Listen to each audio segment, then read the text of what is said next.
even games during that downtime. Several University of Iowa former football players are speaking out against the negative experiences they and other black players had while in the program. And Major League Baseball players are accusing team owners of depriving America of baseball, given that it's all part of a money fight set off by the COVID-19 pandemic.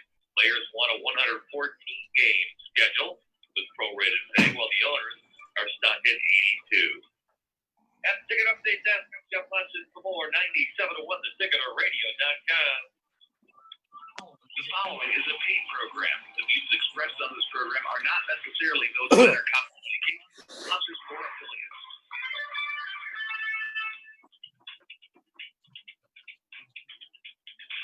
Good morning. Welcome to the Hardcore Mortgage Real Estate Business Show, brought to you by Capital Mortgage Funding. I'm your host, Harvey Freed. We have a great panel today on the Zoom broadcast. We got Harry Glanz. Morning, everybody. How's everybody doing out there? All right, Becky Alley. Hey, good morning, everyone. Lisa Lawson. Morning. All right, Lisa. Hey, turn it up, Lisa. We hear you. So we have an unbelievable panel. And we bring in, of course, John Kolb, and he brings in John Kolb from up north, Michigan here. He brings in Kyle Bush from Remax Dream Properties out in Northville. Good morning to the whole panel. What's up, guys? How you doing today? Love it, love it, love it. We got lots of people on this broadcast here. If you want to join the show, 248-539-9797. It's 1 hour of mortgages and real estate. We've got a ton to share with you. Tons of optimism out there as we're excited. Although we're very cautious about the second half of the year, we're all looking forward to this great start we're having. And boy, oh boy, the unemployment figures, sure, we're out of whack. So it looks like the recovery is definitely well on its way, and we'll see how things work out. Kyle, you're in the trenches every day. What's been going on as the week of June 6th here is just ending?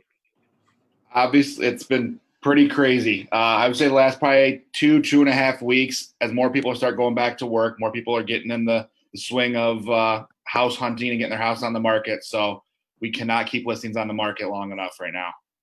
Yeah, the inventory is definitely going to be susceptible to what's going on. And that's what's going on is, will the families out there, where the families that were talking about selling their homes this spring to 2020 and their plans to move forward, are their plans going to change significantly? A bunch of listings right when it was released on May 7th, when you guys were able to get back to a little bit more of a normal schedule, all these homes came on the market. But how is the inventory? Are you seeing the number of listings picking up, or has it been a little quiet here? I think we're seeing on average anywhere from like 400 to 650 houses hitting the market, and that's in, the southeast region of Michigan on a daily basis. So that's pretty normal for this time of year. But the issue is, we had a month and a half where there was maybe 100 to 150 houses hitting the market a day. So, we're playing a little bit of catch up right now. Hey, Kyle, would you term that, all the houses that went on, the delay that we had, the 8 to 10 week delay on, would you look at all the buyers in the market and say, something that was irrational exuberance, people going out, making crazy offers, multiple offers, overbid offers? Would you say that right out of the gate that it was because of the pause and people wanted to get off to a fast start, which created all of that going on? Yeah, I didn't realize just how crazy a lot of those offers were right out of the gate. I mean, like, we'd written a couple that I thought were pretty fair, but I've got a listing right now in Garden City that we just listed on Thursday. And, I thought we listed it pretty competitively, but in talking with some other agents, I think we're on the low end of the spectrum. We got a house getting ready to close next week that they're probably gonna be able to use as a comparable that sold for about $5,000 more, and it's about 200 square feet less and doesn't have nearly the updates. So I think that was kind of a big cause, was just that pent up demand. Well, I want to know what you say to people that are, you have that rumors where, okay, it's a hot market, I'm going to get top dollar no matter what, so I don't need a real estate agent. I've seen where there's a lot of for sale by owners where they think that their real estate agent comes out there and says, hey, you know what, this is a 140 house, and they're like, nope, it's 160, I'm going solo. What do you say to that kind of stuff? Because I feel like it's happening right now. Yeah, I would say the last few years, because it has been a seller's market for quite a while now, but the last few years specifically, I don't necessarily say an agent's going to sell your house for you, because a lot of us, we do similar things, but what we're going to do is we're going to help you with all the stuff in the background that you don't understand that goes into a transaction. I mean, you guys know as loan officers, I'm sure when you have to deal with those situations where they're for sale by owner. And even if there isn't a buyer's agent as well, you guys are running around doing a lot of that legwork. And we do a lot of stuff behind the scenes during a transaction to get you to closing that I think is much more important than marketing your home and putting it in the MLS. Yeah, I'm actually glad you brought that up, because I think that exposure is going to go from your house sitting for weeks versus days right now. And I think that's, like right now you get what you pay for. So you can listen to the professionals or you cannot, but I think you hit that right. Perfect. Hey, Kyle, you're definitely going to squeeze another $5,000 or so. Talk about having your hand on what's going on. And like you said, Beck, I like that because professional people bring a lot more behind the scenes. For sale by owners, you're not hearing what's going on with all the different sales in the community. Mm-hmm. You're not in the trenches. And yeah, it does make a difference. And even on the smaller scale, $150,000 or $200,000 seller, they want that extra $5,000. They're trying to squeeze out every little bit they can so that they can use that, because they know moving forward how competitive it is on their next offer. And that's just it. When you're stepping up, things are great to be sellers right now. But if you're a buyer and you're stepping up, yes, be prepared to use every last dollar you have to get that house that you want. Right, Kyle? Yeah, absolutely. And I think that's the big thing I would say right now. It's almost, it's important in all price points, but it's even more important in that below 300 range right now, because you're going to have so many offers and there's going to be so many different things that are going to go into those offers that could make or break, closing on a new house, closing on that house, how much money is guaranteed above the appraisal, things like that the average person has no idea about. That's really where our value comes in as agents. Well, and I think, to Becky's point, people that are out there trying to sell their house on their own, the problem is that they don't know about, an appraisal guarantee only $5,000 above purchase price. And they may just say, oh, highest and best offer, no problem. But when that house, if that person getting that house needs a mortgage and it doesn't appraise, who's there to restructure the deal for you? They're flopping in the water over there, not knowing what to do. So, your professional real estate agents are the ones that are going to be able to, get you through the trenches. And yeah, you may have a slam easy done deal, but sometimes they're not, or most of the time they're not. And there's, I call it a juggling act on a daily basis in our industry, because you're always trying to put out fires and figure out the best way for the client to move forward if something pops up. Yeah, I think you get what you pay for in those situations for sure. And chances are you're going to lose money, right, Becky? Chances you get what you pay for. Listen to Becky. You're going to lose money if you do it yourself. That's just the way it is, especially in this market. All right, here we're going to take your calls all morning long at 248-539-9797. We are brought to you by Capital Mortgage Funding and powered by Fairway Independent Mortgage Corporation, NMLS 2289. And again, always taking your calls all weekend long. We're going to dive into why you got to get that strong approval letter, because we're still seeing that. And we know that we talked a little bit about it on the podcast, this competitive marketplace, and it's exciting and fun for sellers. But yes, anything between, I'm going to take it all the way up to $500,000, even to $600,000. These houses that have been redone, there's a big difference between a house in a subdivision that's already been updated, Kyle, versus a house that really hasn't been touched in the last 20 or 25 years. And it's competitive on those houses that are in move-in condition. So having that extra money, and then also working with that potential risk of taking that highest and best offer and not getting the house to appraise. Talk a little bit about the contracts and some of the competitiveness and things that you've been seeing on purchase agreements and some of the additional, maybe under additional comments. Sure. Yeah. So, obviously your big thing right now is your appraisal guarantees. So for people that don't really understand what that means, they're going to guarantee, let's say $5,000 above an appraised price. If you're buying a house for $200,000, the house appraises at $195,000, you're going to bring that $5,000 out of pocket to close on this house. And one thing that I like to explain to my buyers is, hey, if the house appraises for $197,000, you're only going to bring $3,000. It's not a minimum of $5,000. It's a maximum of $5,000. It's a maximum of whatever the agreed upon purchase price is. So that's probably the most common thing in the super competitive market. Short inspection windows, a 3-day inspection window is always going to help. I feel like I've talked about that with you guys before on here. The quicker you can get in and out of that inspection window and move on to ordering the appraisal, that's always going to be in your favor as well. Quick close dates, and that goes back to, the loan officer that you're working with. If you're, working with a good lender that can get you done in a timely manner, that's going to help you out a lot as well. All right, we're up against our first break. When we come back, we're going to talk about all the programs that have come back to the marketplace. COVID has changed some things, but we are working our way back to offering all the great programs out there. Come on back and find out how you can be a homeowner. 248-539-9797. We'll be right back. Hi, Harry Glanz and Dan Burke from Capital Mortgage Funding. Over 30 years in the mortgage banking industry, hundreds of thousands of families served. Let us serve you. Capital Mortgage Funding, 1-800-LOW-RATE, the best mortgage banker.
It's okay. Back to the show, 9:14. It's going to be a great one out there. June 6th, 2020. That's some real estate weather out there. If you want to go out there and look for your house, why not today? Call us and get that approval letter. Call Capital Mortgage, 1-800-LOW-RATE, the best mortgage banker. We're going to talk about getting a real approval letter and all about the components of home ownership in this segment. So definitely pick up your radio. A lot of families out there still getting sort of calling around and trying to look for the right answer. Hey, it's Harry. And I don't know if anyone wants to be truthful with you, but there's no doubt about it. Having a strong approval letter in your hand, it truly means that you've already submitted your documentation. Now, there's different levels of approvals, and we've talked about it often on the show. Kyle, you can make the phone call to John Kolb, and I know, actually, I got a call yesterday, and someone told me to call the listing agent. I said, sure, give me their name and number. They didn't even have the offer. It didn't even turn in the offer yet. But it's so important to have that communication and understand what type of approval letter you have. Do you have a pre-qualification, a pre-approval, or an approval only contingent upon a few things? Yeah, we're always reviewing all of our pre-approval letters. A lot of times too, because there's so many different shops out there. Maybe there's someone that I've never worked with before. So I want to call, have a conversation with that loan officer and make sure that they've reviewed everyone's documentation, pulled credit, verified assets, things like that, to make sure that the buyer truly is, approved for this amount of money, and that they're going to be able to close on this house in 30, 45 days. I almost would be concerned at this point if I'm hiring a professional, if they weren't calling the lender at this point in time, vetting and making sure that all the due diligence has happened. I don't think there has been a purchase agreement that I have had where I haven't spoken to the selling agent, because they want to make sure that I have updated documents. I spoke to the buyer. They want to know, are they back to work? Because there's so many things that were changing, and we were kind of shucking and jiving as we were going. So again, Kyle, to prove that why you get what you pay for, and why we're working with these professionals like you that we have on the radio show, is because you're out there, you're always working for your clients to making sure that we have a pre-approval that is worth the piece of paper that you're working on. Like the crazy typing cat. Yeah. Well, hey, look, what's really interesting about a buyer situation is always there's so much due diligence going on. I mean, they finally get their offer accepted, and then sometimes they're prepared or not prepared for that earnest money deposit. And again, very important, who are they getting that check from? So right from the get-go, making the offer has to match what they're planning on doing. And now we got the earnest money deposit, and then setting up as you said, Kyle, get those inspections done really, really quickly. So yeah, sellers are sort of quiet. There's not much going on. Sellers are sort of playing dead. They've accepted the offer. They're just allowing everything to happen. They're not giving up any information. They're not sharing anything with buyers. And meanwhile, the buyers are scrambling to get a whole lot of things done, a whole lot of due diligence. Yes, yeah, I'll tell you what, Harvey, we had an instance last week where we talked about it on the show where, Kyle, you've probably heard of this. You put a house on the market on a Monday or a Tuesday. You get a significant amount of offers on a Wednesday or Thursday, and they're very good offers, full price offers. But you want to know something? The sellers have an open house that weekend. So what are they doing? Are they entertaining those offers, countering on those offers, accepting those offers before the open house over the weekend? Or are they going to show the house over the weekend, see how many more fish they can catch, and then over the weekend, and then go ahead and start responding Sunday night, Monday morning? I'm sure you see this all the time. It's happening right now as we speak in our office. Yeah, it's a really busy time right now, and why wouldn't you, Harry? Why wouldn't you as a seller? Why wouldn't you explore all your options and wait to see what's going to come in? Yeah, you might miss that one offer that's the first offer, but if you don't know, then you're going to always wonder. So I would, if I'm a seller, I'm having that open house, and I'm gauging what's going on out there. I've got a client that is already under a contract for a purchase of a new home. They just put their house on the market on Thursday, and between Friday and Saturday, they have 40 showings, 40 in 2 days.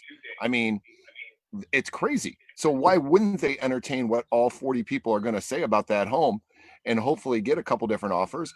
If that first offer comes in quick and it's the highest offer, hopefully they can hold on. If not, I'm moving on to see what everybody else has to say. And yeah, I may miss the boat, but that's okay, because I want to see what everyone's got to say. And maybe that highest offer wouldn't have appraised anyways. So boy, Kyle, we'll see. Boy, Kyle, you can't have an open house, but you got 40 showings on your house. I don't know if I want that many strangers in the house. That's 40 people times 4. That's a lot of bodies in my house. Yeah, no, it's crazy the amount of people we're seeing walk through. I talk about the listing I put up on Thursday. I literally woke up yesterday morning, checked my phone, walked away, came back 5 minutes later, and I had 4 showing requests for the house in 5 minutes. So it's nuts right now. Hey, we're going to go to our first call this morning. We got Mike calling in from South Lyon. Good morning, Mike. Welcome to our show. Go ahead, sir.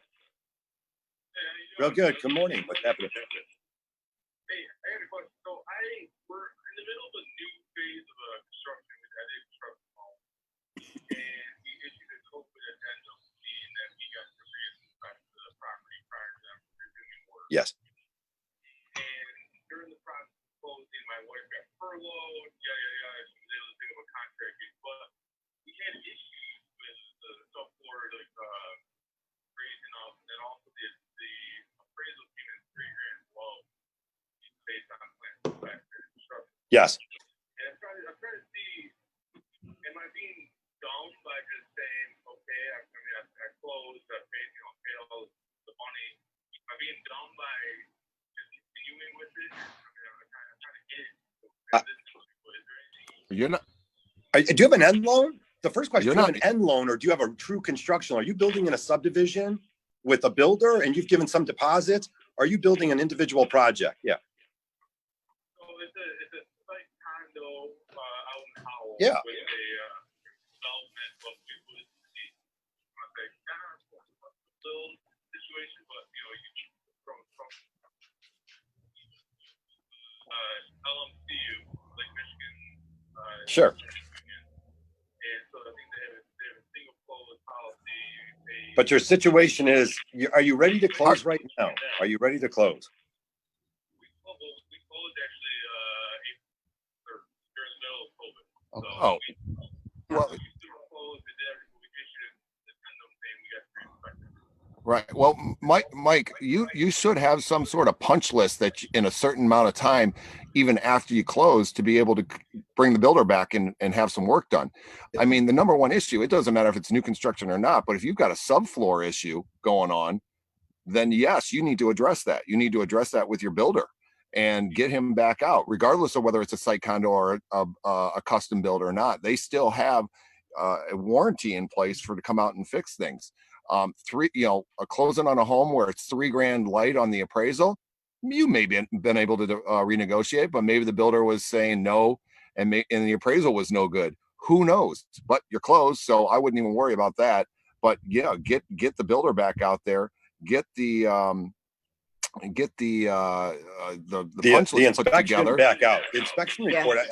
I'm sort of shocked that you closed, Mike. Again, the 3,000 off on the appraisal. That's something could have been negotiated.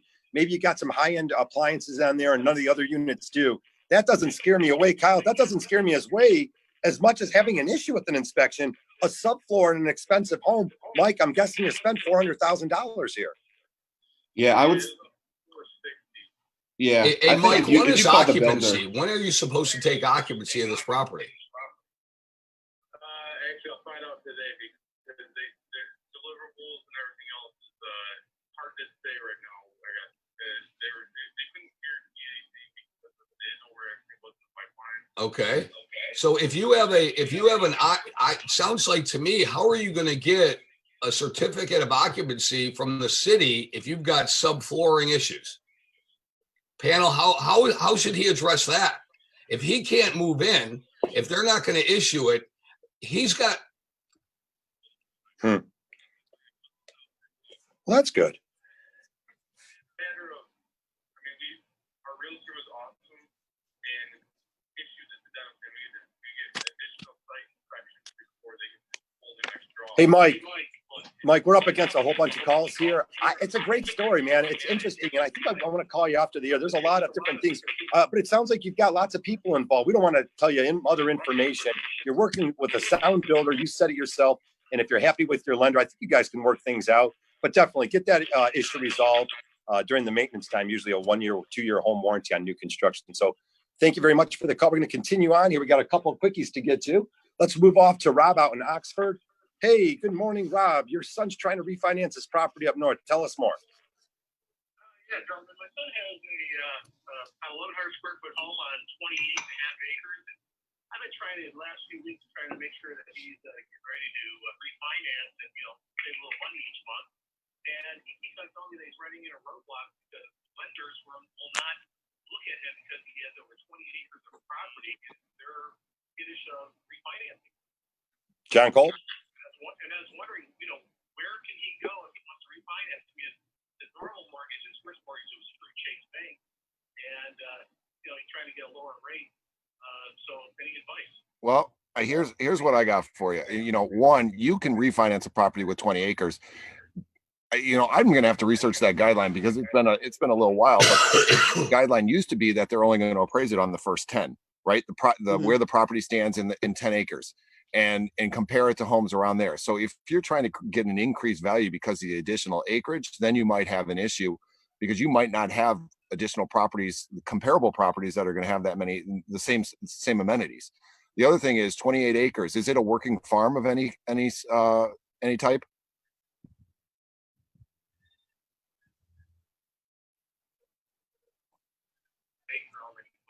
Okay, well that's another thing. That becomes a working farm, which is a different type of loan. So if you want to get that loan done with the best rates, you might want to have him do something prior to becoming a working farm, because they have to take that all into account. It's a much different type of loan. So that may be the issue. There's a lot of things that they're probably not telling him that are issues, and just saying the acreage. But if it's just pure acreage and it's undeveloped acreage, you can get around that by just doing the primary residence in 10 acres. Rob, we're going to reach out to you, see if we can get in touch with your son and get a copy of the appraisal, and let us review it. We get a ton of properties done up north. And again, it relies on the acreage, not too much there. Again, vacant land isn't worth as much as everyone wants to think it is. Yeah, it's not. We'll get to that maybe in the next segment. Keep it here on 97.1 The Ticket, 248-539-9797. We'll be right back. Hi, Harry Glanz and Danberg from Capital Mortgage Funding. Over 30 years in the mortgage banking industry, hundreds of thousands of families served. Let us serve you. Capital Mortgage Funding, 1-800-LOW-RATE, the best mortgage banker.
Mortgage Real Estate Business Show, brought to you by Capital Mortgage Funding.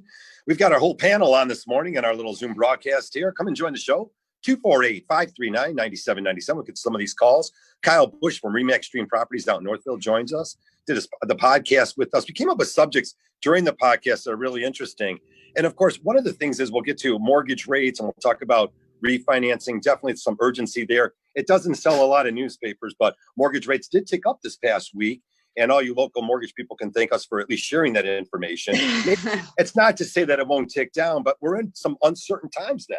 And you just don't know. You just don't know what's going to happen moving forward. Again, with the second half of the year, but we're all very optimistic. Kyle, is it a seller's or buyer's market? Well, the inventory tells us it's probably still a seller's market. Well, first, however, I want to go ahead before this Kyle Busch guy gets all the credit for all my knowledge I've been dropping. Yeah, it's Kyle Lang, bro. It's okay. Kyle Lang. Harvey. Yeah, it's okay. You're good. So no, it's definitely still, leaning toward the seller's market. And one thing I wanted to kind of touch on a little bit, I'm working with a lot of sellers right now that are going to go and buy their next place. They're a little cautious about, well, I know my house is going to sell really quickly. What am I going to do about my next house? A lot of people don't realize we can get up to 60 days of occupancy post-close for you in your current home. That way we're going to have plenty of time. And that post-close, it's going to take usually a minimum of 30 days to close. So realistically, we've got 90 days to find you your next house. And that way we don't have to be out writing a bunch of contingent offers that are probably going to go to the bottom of the deck if we're competing against other offers for a specific home. Yeah. So what you're saying is, like, if you're the selling agent or you're the seller and you have all these offers and you're asking for that occupancy, that is something that is going to make that buyer's offer stand out if they're willing to grant the seller to stay in the home for free of occupancy for the next 60 days, right? Yeah, absolutely. In a lot of cases, I would say right now, behind price, obviously, because that's the number one thing here, if you can offer up whatever occupancy they're requesting, that's going to make your offer look so much better. Yeah, I've gotten a few recently. Yeah, with a 30-day free occupancy in the second 60. So day 31 to 60 might be at a smaller amount, obviously, because that person's going to be making their first mortgage payments. But I've gotten quite a few offers accepted actually just this week based on that. Yeah. Well, credit definitely plays a significant role in what you might get, what your interest rate might be. So we urge every family out there to make sure they're consistently paying your bills on time and do a check. Find out if you have any things on your credit report that would prevent you from moving forward. We've seen some interesting things on credit reports. And again, sometimes you pay off an account or a bad account and it lingers out there. So again, call the professionals at Capital Mortgage Funding, get that true approval letter and make sure that you're able to move forward here with home purchasing. As we said, it is a seller's or buyer's market. It's probably a little bit edging on the seller side just because of the inventory. Supply and demand always seems to win in any situation. But again, we talk about funds to close. Lisa, let's talk about that a little bit. It's exciting for homeowners out there, but the entry-level buyer, some of the families out there have been paying off student loans for a number of years, and they started their families on the younger side. Well, they're scrambling to come up with down payment money, and the MSHDA program is back. It's back with vengeance. Tell us a little bit about our local program here in Michigan. Yeah, so Michigan Housing Development Authority will give up to $7,500 towards closing costs, prepaids, and down payment if people qualify. It is income and asset based, so you obviously do have to qualify. It's not exactly free money to everybody, but it makes a huge difference, and it makes a lot of people who might only have a few $1,000s saved and turns them into home buyers. So if you think that that's something that you want to explore, please give us a call. Everybody here does it. I myself am probably one of the MSHDA experts in-house because I've been doing it for quite some time, but it's definitely a great way to get into a property that, you haven't had a way to save. You're talking about student loans. The other issue people have is they've been renting. So they're paying what the equivalent of a mortgage payment would be or more in rent. And it makes it very difficult for them to save that down payment. And this is another way for them to get into that home. Yeah, rents have definitely been going through the roof. And if you haven't taken advantage or taken a look at home ownership, you'll find that owning a place is probably less expensive than renting a place, but you got to budget properly. And of course, credit plays a significant role in that. Hey, we've got open lines, 248-539-9797. We're going to go to Joe out there in Detroit. Hey, Joe, you maybe want a first-time home buyer. What's going on? Real good. Good morning, sir. Morning.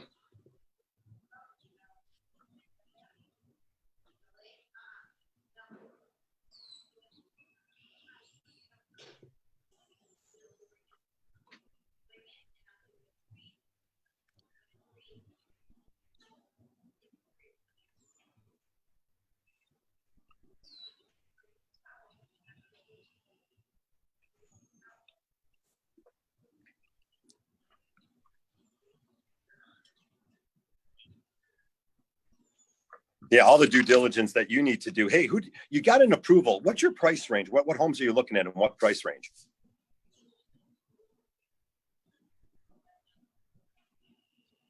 Oh, you got a lot of inventory. Boy, I saw a house yesterday, and I won't give it away. I'll just say it's in the University District. And boy, oh boy, for $140,000, just a little under, It was gorgeous. I mean, gorgeous house, completely redone. I think you're going to get a lot of homes that have been fixed up over the last couple of years. And with that in mind, John Kolb, I know you want to jump in. With that in mind, though, John, and you might join in with this, probably getting the proper inspections, because it could look like it's completely gorgeous cosmetically, but the functionality of some of the things you might want to take a look at. Yeah, I mean, you got to make sure that this house is going to be something that is able to get a mortgage, right? So if you're looking at a home that's got roof issues or water in the basement or previously did, I mean, you got to make sure you said, I was just, before you even said you were going to get that you're pre-approved up to 180, I was going to ask you if you're buying some of these houses for cash, because if you got a house with water in the basement or a roof issue or something like that, you're not getting a mortgage on it. So you better make sure that the home is up to snuff for your lender, and also make sure that you check out that seller's disclosure to make sure what was done wrong with the home, regardless of whether they fixed it up or not, because some of these people are just putting lipstick on a pig and calling it done. And it's just not but you know good. What? And to that effect, if there is something wrong with the roof, you could look at doing a rental loan. You know, there are loans that allow you to add work into the property. So if it does need a totally new roof or does need something with the foundation, we are doing renovation loans. There's FHA 203Ks, there's conventional home style loans, and you can roll that work in if you fall in love with a property that doesn't. I have a question. He mentioned that he was getting conflicting advice about roofs and water. So I want to hear from you. What were people telling you? Yeah, Joe. Like, buy a house if it has water in the basement. Like, what were they telling you that was conflicting to that kind of stuff? Well, what's up with that, Joe?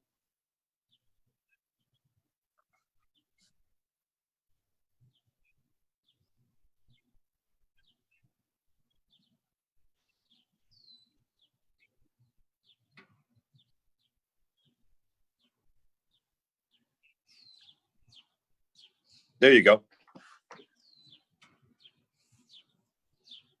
Joe, you sound like that's part of your assessment. That's part of the assessment on the property. Yeah. I mean, if you go ahead and it's, $5,000, $7,000, $10,000 for a roof, or you're going to grade and do landscaping away from the house, that's another, $2,000 or whatever. And if you're not going to do that work yourself and you got to hire it out, it all depends. If you're looking for a handyman special, you're going to get a handyman special. But, you have to do the cost benefit analysis on that. But I would never, what they say about people's advice, you got to go with what you know and what your gut's telling you. And then if you're not proficient in that area of roofs or basements or home improvement, you got to bring an inspector or a friend of yours that's a licensed contractor in to go ahead and do that assessment.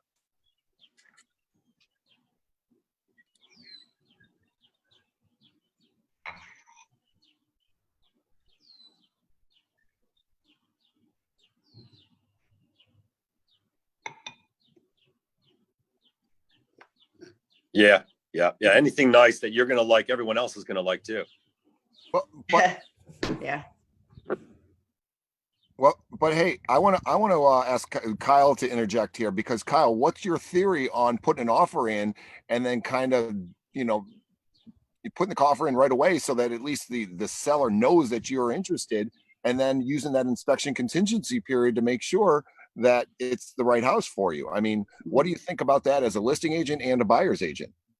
Yeah, I'm telling all my buyers right now, if you like a house and you're enough that you want to write an offer on it, we got to do it quickly, because you want to make sure you're at least getting it in front of the seller.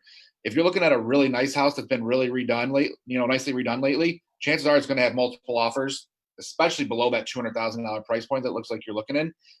You're going to be competing against a lot of other people. So you need to at least get your offer in there, so you're going to be in consideration. And then, write in an inspection window, 3, 5, 7 days post your offer being accepted. We can get out there, check out the house, have an inspector. I'm sure the agent you're working with has an inspector that they trust. Or if you have somebody as well, even better, have them out there, look at the house, and really do a deep dive into what are you getting yourself into, and looking past the pretty dark floors and the gray paint that's on the walls. Yeah, exciting stuff here. Hey, Joe, good luck to you. We don't let you go, but we appreciate the phone call, and anyone else who's out there looking for a home. Boy, get some knowledge behind you. You can tell a lot of times between the callers that call this show who's got a little bit more knowledge, and we always stress knowledge will give you the confidence to move forward with your purchase, and that's the key. And then you're going to have a lot more enjoyable experience if you know what your next steps are, and there's many next steps in a transaction. A couple reminders. We got July 1st coming up around the corner, and July 1st means summer taxes are due. So be sure to call Capital Mortgage Funding. Call us, talk about a refinance. We've been not only talking about reducing the term for a lot of families out there, which if you take your 30-year mortgage down to a 15-year, yeah, your payment's going to go up. But boy, oh boy, by consolidating debt and maybe even getting some cash out to pay these up and coming taxes, get yourself a fresh start going into the second half of 2020. All righty, keep it here on 97.1 The Ticket. We're up against a quick one here, 248-539-9797. We'll be right back. Hi, Harry Glanz and Dan Burke from Capital Mortgage Funding. Over 30 years in the mortgage banking industry, hundreds of thousands of families served. Let us serve you. Capital Mortgage Funding, 1-800-LOW-RATE, the best mortgage banker.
All righty, welcome back to the show, 9:45. We're in our last segment.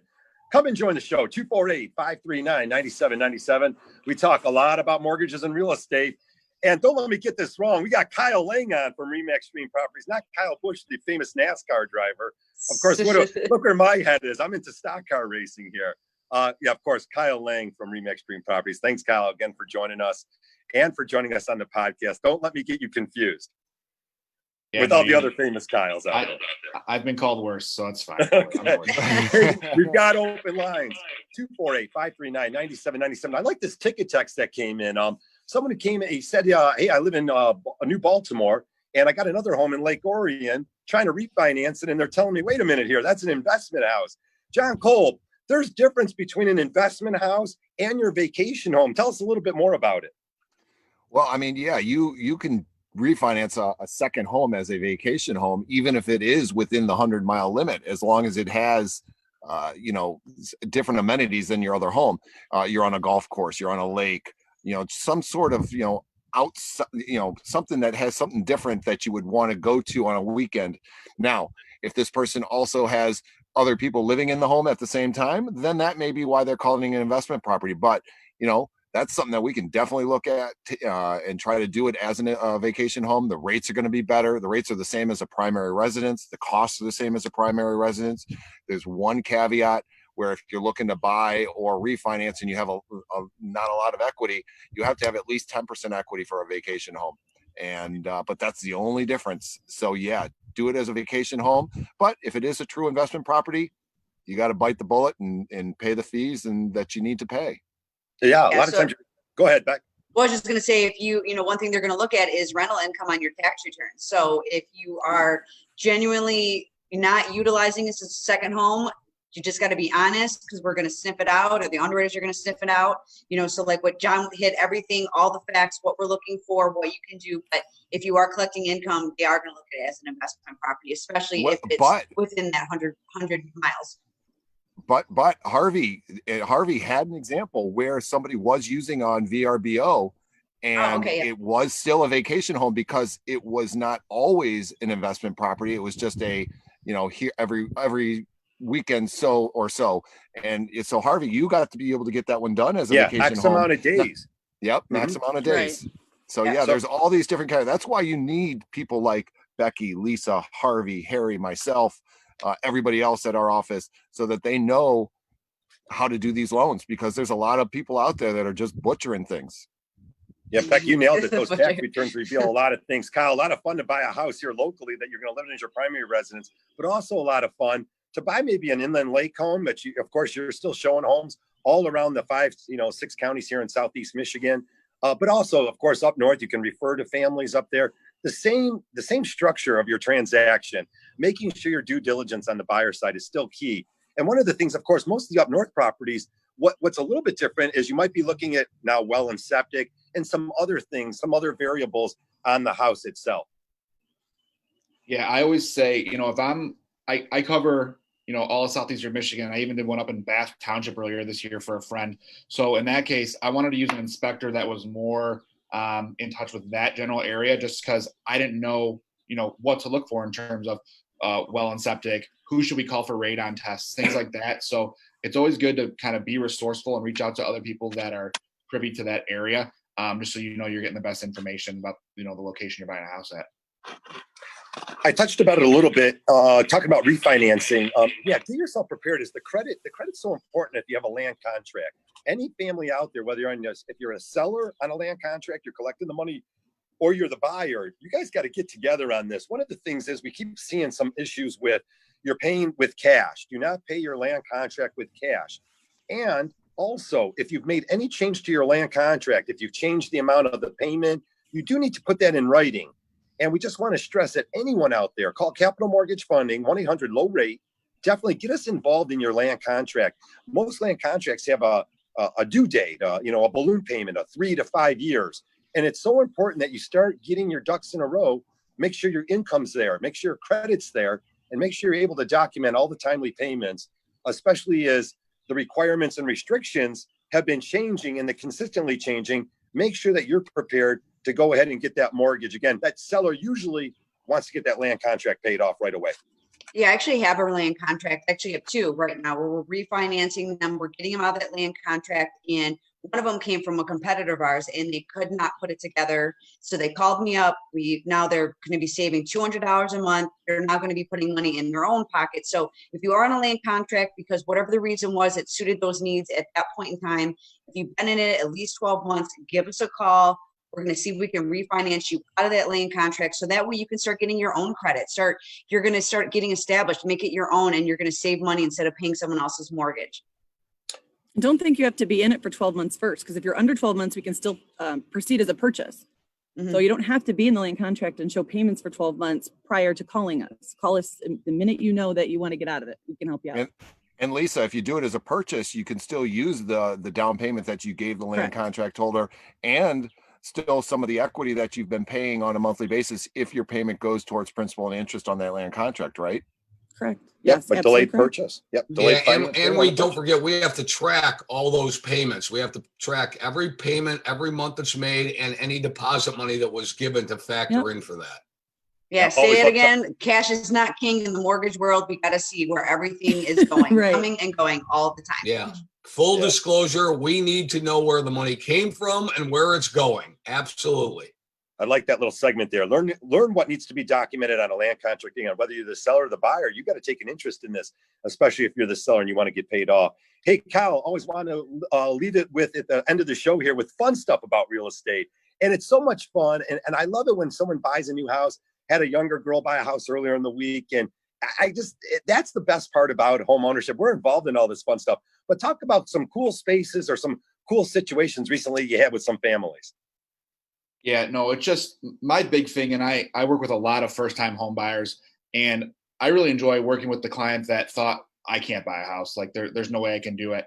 And they don't realize, because they're not educated on this stuff. It's not talked about enough that you can afford a house. You don't need to have 20% down. We can sometimes get closing costs and concessions towards the purchase of that new house. So yeah, when I'm just able to help a family, specifically a family that never thought they were going to be able to own a home, that's the highlight for me. That's, we're literally making dreams come true in that sense.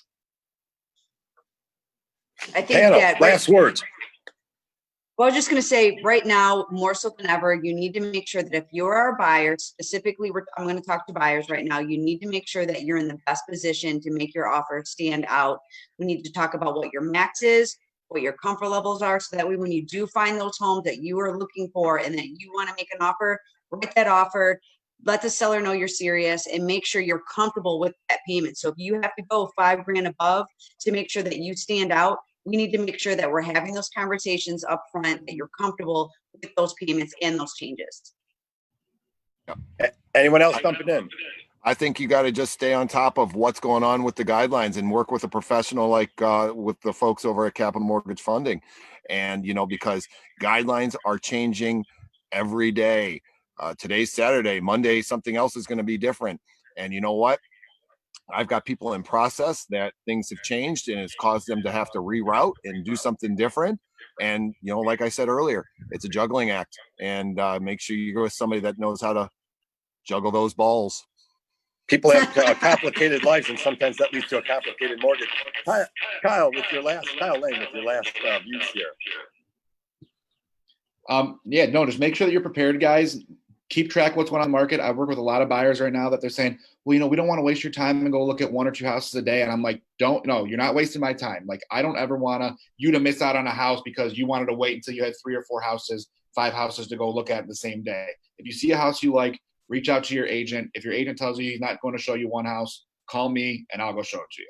Fair enough. Urgency is everything in today's marketplace. You're waiting around to call and have other families look at it. Get your offer accepted. Then you have that appraisal, contingency time on the inspection to go ahead and review some things. You got to deal with the professionals, folks. I'm just going to end it with, you definitely got to do your due diligence. There's assessments in these properties. Subdivisions have assessments. You've got to set yourself up for home success. If you're putting a little bit of money down and you find out 2 years from now that you got a road assessment, you're going to be in trouble. So definitely get the professionals involved. Anything else? Harry Glanz.